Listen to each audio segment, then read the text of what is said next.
And if you practice maintaining attention and you have the intention of paying attention to what's happening outside of yourself and inside of yourself, then you begin to have a process occur in which, by virtue of the awareness that is now paying attention to what's happening not just outside, but more inside, because more inside is where people tend not to pay as much attention. And when that begins to happen consistently, you begin to notice the relationship between what thoughts occur and what feelings occur, and what behaviors are related to those thoughts and feelings as you go through your day and you go through your life, and you begin to wake up. You begin to become more aware of why things that don't work. The dots start to connect. You just start seeing the connection of how things actually are. And as you see the connection between the way the thoughts and the feelings relate to behavior, and the way that behavior causes things to work or not work, you begin to have you begin to be motivated to intervene. And one of the things that you see in that process is that you're kind of running on automatic. You know, the thoughts occur, the feelings occur, and the behaviors occur, and it all just seems to happen. You just seem to say what you say and do what you do. So most people's lives are patterns, and the patterns keep repeating themselves. So through meditation, you can begin to be able to be consistently attentive to your life and to yourself. And as you do that, you mature. So as a person, you mature. You know, you become more you become wiser, you become more effective, you begin to understand and appreciate how important it is for you to be awake and aware and pay attention to what's going on, not just outside of you, but inside of you as well.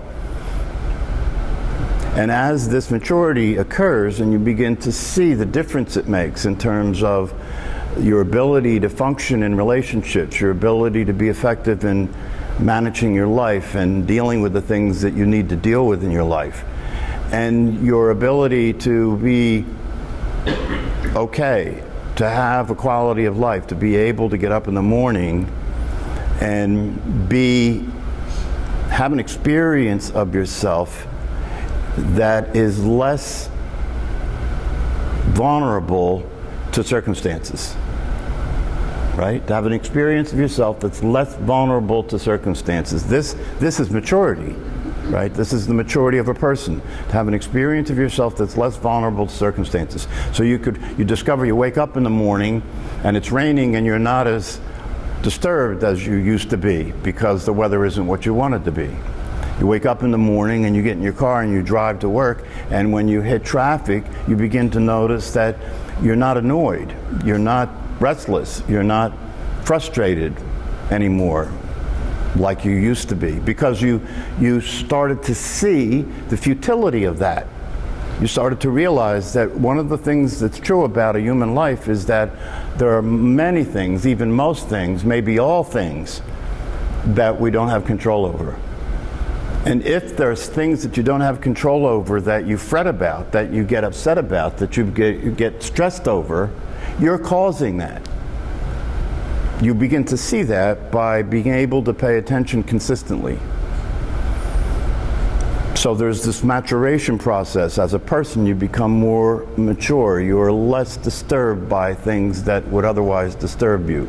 You have a greater capacity to deal with life, to deal with other people, to deal with circumstances, to deal with the inevitables, that we all have to deal with: aging, illness, sickness, loss, death, politics, finances, headaches, constipation, expensive medications, inconvenience, right? I mean, that's kind of like the way a human life shows up for most people. And then if you continue in this process, and as you go through this process, it's very difficult to do it alone. And the reason it's very difficult to do it alone is because you need to have support to deal with your mind, because the nature of the mind is that it protects itself from being exposed, it protects itself from being wrong, it protects itself from seeing things any other way than the way you've been conditioned to see things. And so if you're trying to deal with that alone, it's very difficult because you have blindness. You know, the mind will talk to you and say things that capture your attention, that keep you going in the same patterns, that captures your attention and keep you deluded about things that you're deluded about. So when you begin to practice meditation, for example, one of the things that happens if you're practicing the way it's meant to be done is you go out of your mind. This is a good thing, right? You go out of your mind. You sit and you practice meditation and you bring your attention away from thought, and thought is the currency of the mind. Yes? Thought is the currency of the mind. So you move your attention away from thought, and it makes it more possible for you to notice what's there when you're not occupied with thinking. That's an important discovery. It makes it possible for you to notice what's there when you're not occupied with thinking. And that is a practice in and of itself, because when you go to practice meditation, what happens when you do that? You're holding your attention on your breath, right? And it isn't long before a thought arises in your mind and your attention goes right back to it, knee-jerk. You know, it's just a reaction. Your attention goes right back to it. And not only does your attention go right back to it, but your attention often will stay with it because one thought leads to another, leads to another. It's a chain of thoughts. And often it takes a while for you to realize that you're thinking again instead of holding your attention on your breath. So you bring your attention back to your breath. And as you do this, gradually, even if your attention is on your breath and not on thought for small periods of time, it still gives you the opportunity to begin to discover the possibility that you can be present and aware and not think. Because when your attention is on your breath and not in thinking, you're still there, you're aware, and you're not occupied by thought. This opens up a whole new window of possibility, because, as I have said here before, many human beings go through their entire life thinking. And when people begin to practice meditation, it's often the case that they feel this sense of being ill at ease when you're trying to practice, right? This kind of restlessness. You know, it's kind of like if I'm not thinking, then what's happening? You know, I need to think to know what's going on. If I'm not thinking, I'm not sure what's happening. And so there's a kind of restlessness there. And so it takes time to get used to the idea of what it's like to be aware and not be occupied by thought. It takes time to do that.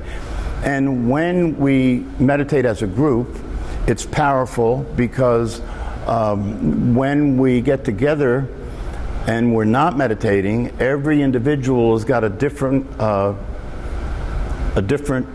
process going on in your head, right?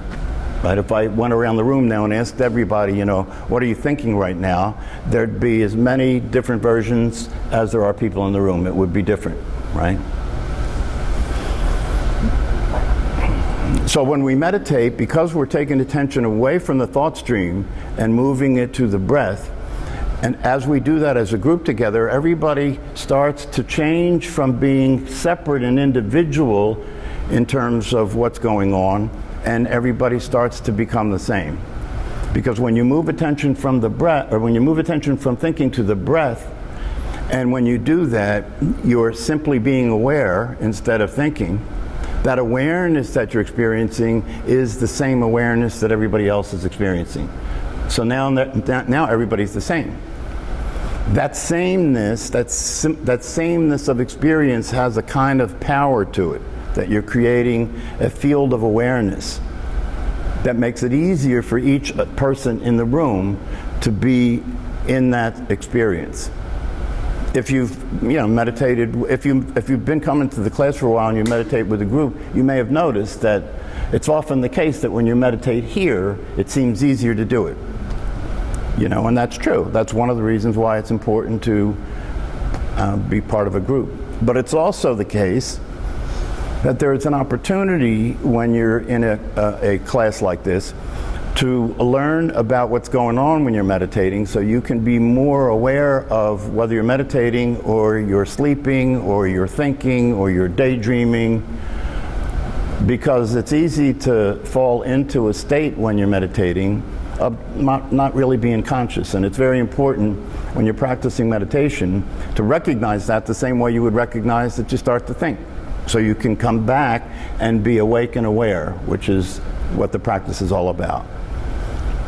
And then, as you mature, if you do this consistently and you do mature, you do start to wake up, you do start to see things as they actually are, you do start to recognize why what's not working in your life is not working. Things begin to happen that offer possibilities that are way beyond what you might imagine when you started to meditate. For example, especially if you're exposed to the teachings that are part of the process of waking up and meditating, you begin to discover things that really turn everything on its head, in the sense that if it's possible to discover that not only is thinking ineffective and inefficient, but thinking is thoughts occurring in the mind rather than you thinking those thoughts. Once you see that for yourself, it begins to break everything open, and you begin to realize, okay, if I am not the person who's thinking the thoughts in my head that I have followed, if I am not the person that's having the feelings that I was having, that I followed, and those thoughts and feelings were determining how I behaved, and those thoughts and feelings were determining how I saw my life, how I saw myself. If none of that's true, then what's going on? And you begin to see that not only are these thoughts and feelings your thoughts and feelings, but that they are reactive. That thoughts, the nature of the thoughts, the nature of the mind, which is another way of just talking about the process of thinking. The nature of the mind is that it is judgmental. It's always judging and evaluating everything. It doesn't let anything just be the way it is, right? The mind doesn't just let anything be the way it is. It's always judging, assessing, evaluating what's going on. That's the way your mind is, right? If you really start to pay attention through being consistently aware through meditation, if you start to watch your mind, you will discover a lot, and a lot of it's not good news. If you watch your mind, what I say is that the best time to watch it is in public. Where you have all kinds of people around you, young, old, what your mind will call beautiful, ugly, stupid, smart, right? All that stuff. If you just watch your mind, see, and the thing is, when you learn that the voice in your head isn't you, you're freer to watch it because you don't have to be responsible for it, you see. So you can, it's easier to watch it because then you don't, when it does its crazy stuff, it doesn't make you feel crazy anymore. You just realize that that's the nature of the mind. And it really offers you some freedom and relief to know that that's not me. You know what I mean? When I walk around in public and I pay attention to what's going on in the thought stream in terms of the voice in my head, it's scary. It's scary. And there are people, depending upon how, see, and this is one of the things about maturity. If you're mature, you keep a lot of this to yourself, right? Because if you walked around all day and you said everything that was going on here, you'd be in big trouble, right? But there are people among us who aren't very mature and do walk around saying a lot of what's going on in here, right? Don't you know people like that? You want to smack them, right? So this is the process, right? This is the process that meditation provides. And as I have said here before, it's far beyond stress management. It really is a process of discovery. And then if you take it all the way, if you go through the process of maturation and you begin to see the difference it makes for you to be present for your own life, you begin to see the difference it makes to be aware of what's actually going on instead of sleepwalking, instead of just playing out these patterns. It becomes possible for you to go further and come upon the discovery that who you take yourself to be isn't actually who you are. This is the big one. This is the big discovery. This is the discovery that really transforms the experience completely. This is the discovery that's related to what they call in the wisdom teachings liberation. It's the discovery that allows you to really experience yourself consistently as not the thinker of your thoughts, not the source of what you feel emotionally, but beyond that, not only not that, but free from that, in terms of simply being there, aware of what's happening, and you're no longer identifying with your mind, so you're being there, aware of what's happening, free of judgment and evaluation, yeah? Free of reaction, and being able to not only see things as they are, but be able to accept things as they are, so that you can relax and just be at home with the experience of being awake and aware. And then you learn to trust the awareness. You learn to understand that you don't have to think about things in order to be able to respond to life. This is something that is not hard to get if you just pay attention, right? There are times in your life when things happen that you didn't have time to think about, and you responded to what was going on, and you responded in an effective way. This means that awareness is capable of being responsive. It means that awareness is aware of what's happening without your thinking about it, and can respond probably better than you can if you think about it. You know, I often use the example of high-level professional sports people, because that's what they're being trained to do, is to trust their awareness. You know, a tennis player trains his body to be able to hit the ball correctly, right, and place the ball where he intends to place it.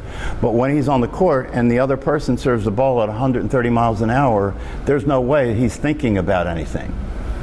So he's got to train himself to be able to respond in terms of his physical ability to hit the ball, and then when he's on the court, he's got to forget about that, know that that's there, and just pay attention to the ball. And that's awareness. It's awareness that responds to the ball on the court. And at that level of performance, that's the only way you can do it. There's no way you can think about it. But that same awareness that's able to do that is the awareness that we all have. And it's an awareness that we can begin to discover can be more responsive to life than we would be if we think about everything all the time. Your thoughts and your feelings cause a lot of distortion of what's going on, because it's all a function of your past experience. So the person that you're being, the identity that you have yourself to be, is reacting, analyzing, figuring things out all the time, using a very small amount of information. And it's no wonder that not only does that not work out, but then you become crazy and neurotic, because you know you're not effective. You see at some point, if you're lucky, you begin to realize that it can't be an accident, that every time something doesn't work, it's the other person. Every time things don't work, it's the circumstances. You know, if you're paying any kind of attention at all, it starts to become apparent to you that in all the things in life that haven't worked for you, there were different people, different places, different circumstances, right? But the one thing that was always the same as you were there starts to become suspicious. Okay? And if you wake up to that and you realize the you that was there when things didn't work was the you that is a function of your thinking and your feelings and your past, yes? That's the you that was there.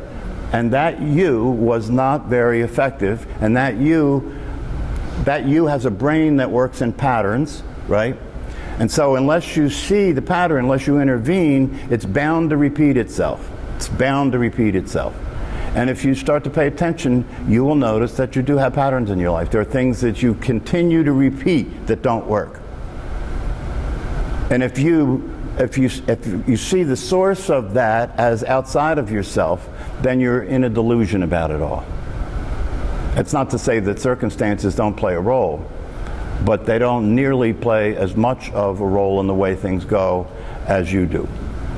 Especially if the way you're reacting to circumstances is so limited.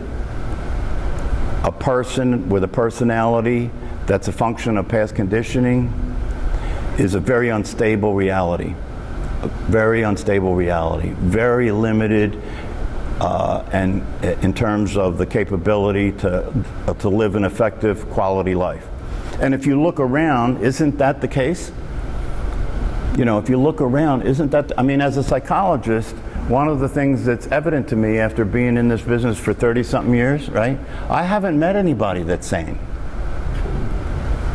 So it's not, you know, it starts to become, and I probably have talked to more people than you ever will who told me what was really going on with them, right? And I'm telling you that everybody's crazy. I haven't met anybody that's sane, including myself, right? There's a lot of times when I have worked with people in psychotherapy and they tell me things and I sit there and say to myself, well, I'm as crazy as that. So who should treat who here?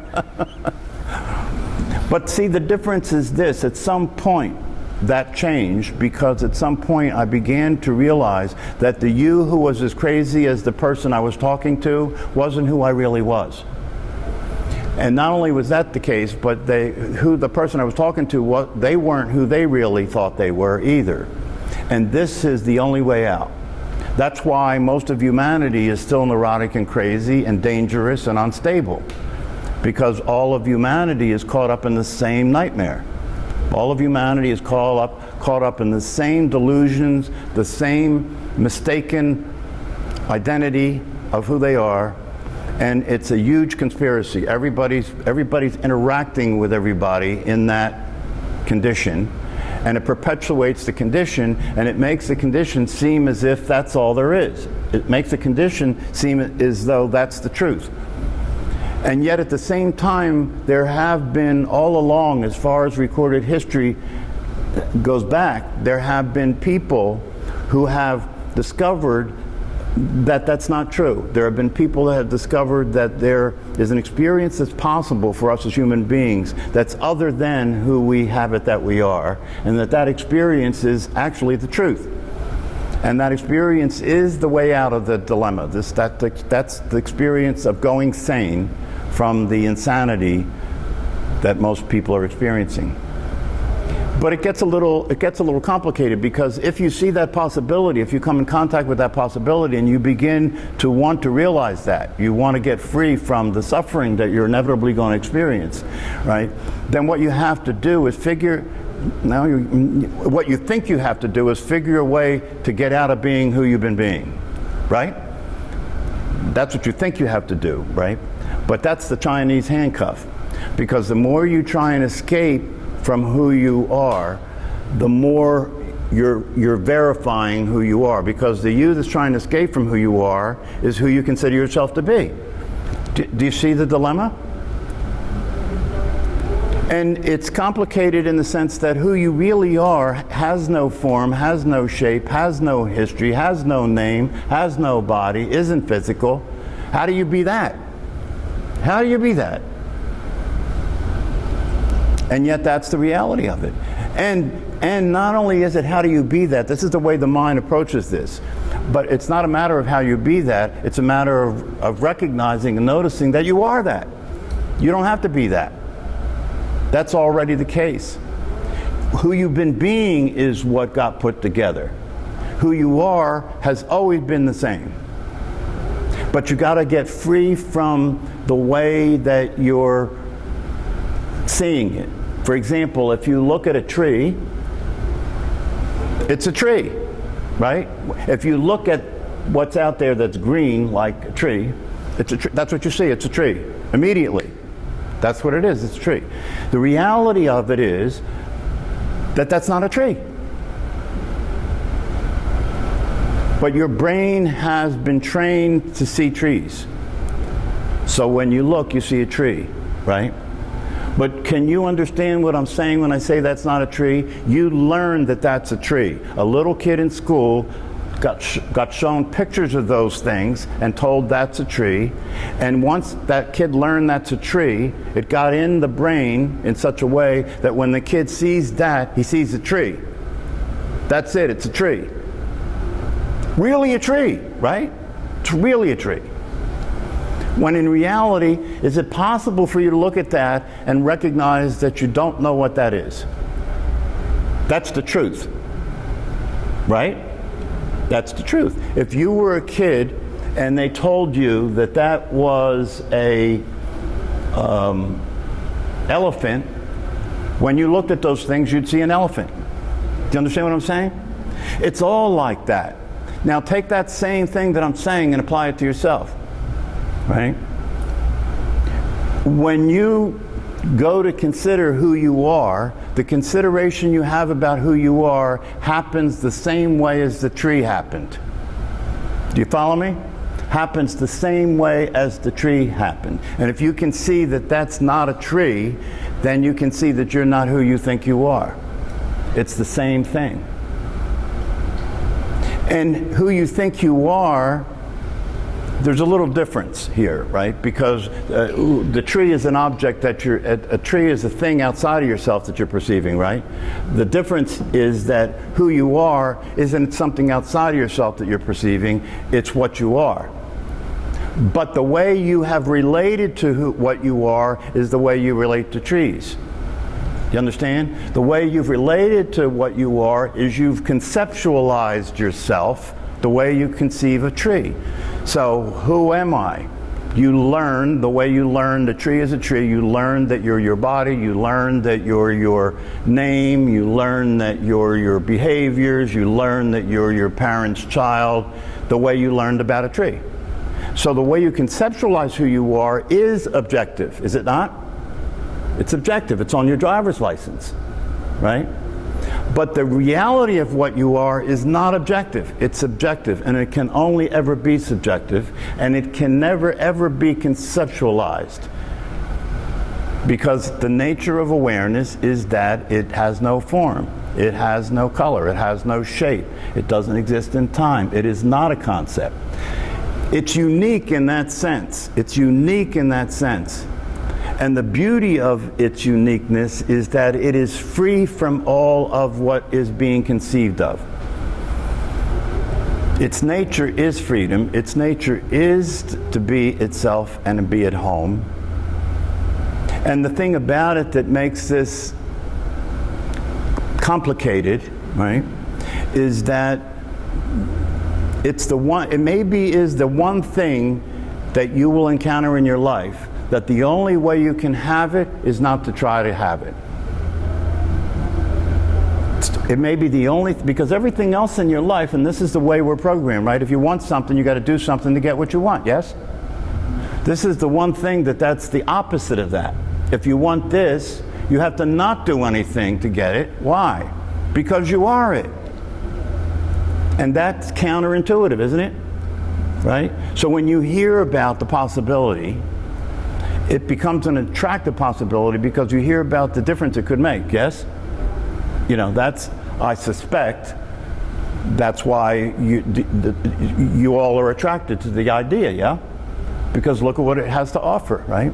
When you hear about the possibility, You become interested in the possibility, but the very next thing that happens, now watch, the very next thing that happens is you immediately come to this conclusion that it's an attractive possibility. I would like to experience what's being talked about here, right? But now watch, you just stepped over the truth. I would like to experience what's being talked about here as if it's not true. You see how that like got, you don't even see it happen, right? I would like to experience what is being talked about here. And once that's said, then the next thing is, what do I got to do? And you're lost. You're lost. That's never going to get you anywhere. And so maybe the most important thing that can be said about this possible discovery of what you are and the realization of that is to start to pay attention to your obsession with trying to become it when in fact you can't not be it. There's nothing you can do about it. Not only can you not become it, there's nothing you can do about it. You can't not be what you are. You cannot be what you think you are, right? That you can do something about, right? Stop being who you think you are. How do you do that? By paying attention to the way that you continue habitually to do it, to watch yourself do it, right? To watch yourself be who you think you are. And if you're watching yourself be who you think you are, that you're not actually, that's not actually who you are, you must be watching that from who you are, yes? See, the awareness that you are is there all the time. You wouldn't know what you think if you weren't aware of it. But you don't pay any attention to the awareness. You understand? And without that, you're not here. It must be what you are, because without that, you're not here. So even if you get this, and in the beginning of this process of maturing that I was referring to, first you mature as a person. You're not even entertaining the possibility of not being a person, right? And in fact, one of the teachers that I've studied said, and I think it's the truth, you have to actually be grounded as a person. The way the teacher talked about it is you have to, your ego strength has to be there. You have to have a strong ego. You have to be secure enough as a person to let being a person go. Do you understand what I'm saying? If you're a weak person, if you're unstable, if your ego is a weak ego, right, then your fear will be overwhelming. The idea of letting go will be overwhelming. You won't be able to do that because you'll be afraid you'll go crazy, because your ego strength isn't there, right? But if your ego strength is there, so that you feel grounded as a person, you feel solid as a person, right? And then you can let that go. Why? Because you know that it won't go anywhere. You know that you can let go and be the truth of what yourself, you be the truth of what you are, be the awareness of what you are, and you won't go crazy, that the person that you have learned to be will still be available. That's the thing that makes this a little difficult, because with the way the mind works, it's like, wait a minute, you can't tell me that who I really am is not a thing. You can't tell me that who I really am doesn't have a body. You can't tell me that who I really am has no form or shape and doesn't exist in time, because I don't know how to be that. How do I be that? I only know how to be what does have a form and shape, does exist in time, does have a personal history, right? That's all I know how to be. So if you tell me who I really am, and I try to be that, my trying to be that will be me being who I think I am trying to be that. Do you see what I'm saying? So what you have to understand is that the realization of what you are as awareness itself does not involve any change. It doesn't involve change. So you're not different at all. You don't change from what you think you are to that, right? That's already there. All you do is notice that it's there, and who you think you are will still be there, but you'll know that's just what you think. It's not true. That's transforming. That's what happens. See, if you were awake and aware and you knew who you were, when you walk out of this room, Everything's going to be the same, including the thoughts that arise in your mind, right? The only difference is you'll know that they're just thoughts arising in your mind, that none of that's true. That's being awake. That's what you were talking about, right? You begin to see reality as it is. You begin to understand that the craziness that you're suffering from is being generated by you. But you see, once you know who you are, there's an instantaneous relief, because who you are was never crazy. And who you are can be, you can be aware of who you are, that presence can exist, and the craziness that who you are is no longer something that you consider yours. Do you understand? That's the freedom. It's no longer you being crazy, it's now the craziness that you inherited from the conditioning of human beings. Now that's what you see. And once you're free from identifying with that, once you're free from considering that to be what you are, then it starts to dissipate, it starts to die down, because you're no longer relating to it and identifying with it and interacting with it as reality anymore, right? It's like when you wake up from a dream at night, right? You realize the dream's not real, right? And you experience a relief. It's the same thing. When you wake up from the dream that you're having when you're awake about who you are, you experience a relief. This happens by itself from time to time in people's lives. If, you know, when people who are long distance runners talk about being in the zone, right? Or people who are musicians talk about being lost in the music, or a dancer being lost in the dance, right? They're so involved with what's happening that they have no awareness of themselves, right? Check this out. They're so involved with what's happening, they have no awareness of themselves. So what's happening when that's happening is they don't exist, right? And they get high. Because who they think they are is not there at that time, and who they are is actually there at that time. Because who they are is just awareness, you see? They're just being aware, right? They're not self-conscious. They're just being aware. And when you're just being aware because you're totally absorbed in what you're doing, who you think you are is not there. And that's when you're there. See, so one way to look at this is that when you're not there, that's when you're there. And when you meditate, that should be something that you are intentionally looking to have happen when you meditate. Meditation, I think, one of the problems with meditation, you know, a lot of the teachers that I have been studying recently, they don't even like to use the word. Because one of the problems with meditation is people get so off track with meditation, so many misunderstandings about what it's all about, right? The reality of it is, if you're going to take full advantage of what meditation is, you should have it be your intention to not be there for it. That would be meditation. If you could sit in meditation and experience not being who you typically consider yourself to be, but simply being there aware, that's meditation. But that's not going to happen unless you have the intention for that, right? That's why when you meditate, you can't meditate successfully if you're trying to do it. You can't meditate successfully if you're looking for a specific outcome. Because your true nature isn't trying to get anything, it doesn't have an outcome. It's just being itself. And to experience that in meditation allows you to understand the possibility that that is not only who you are, but that's who you could be as you go through your life all the time, as you go through your day all the time. So instead of being hit by the waves of life, you can surf.